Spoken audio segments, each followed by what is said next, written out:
Pemirsa, tingginya harga batu bara saat ini tentunya membuat banyak perusahaan batu bara dalam negeri lebih memilih menjual batu bara ke luar negeri dibandingkan dengan memenuhi kewajiban DMO untuk kebutuhan industri dalam negeri. Dan Menteri ESDM Arifin Tasrif menegaskan pemirsa bahwa potensi kekurangan batu bara dalam negeri ini bisa saja terjadi. Dalam rapat kerja dengan Komisi 7 DPR RI, Menteri SDM Arifin Tasrif mengatakan harga batu bara global terus mengalami kenaikan.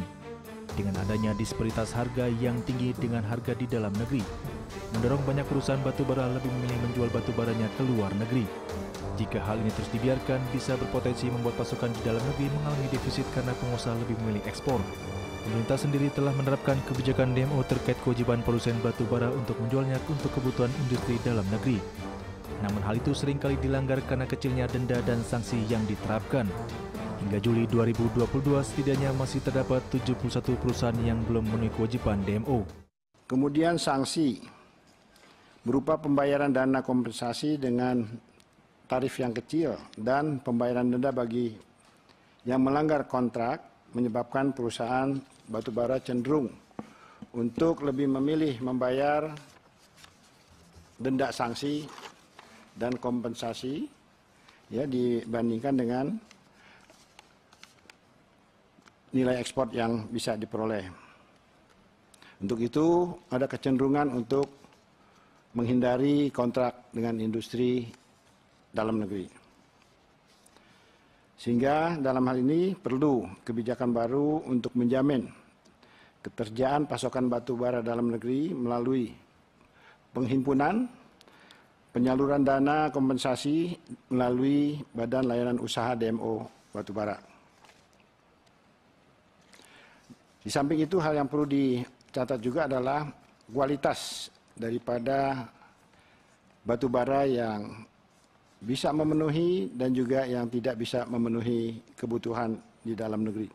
Sementara itu, Komisi 7 DPR RI mendesak Kementerian SDM merealisasikan pembentukan Badan Layanan Umum untuk Domestic Market Obligation batu bara. Pembentukan BLU ini ditujukan untuk mengatasi disparitas harga yang tinggi antara pasar domestik dan luar negeri. Tim Liputan IDX Channel.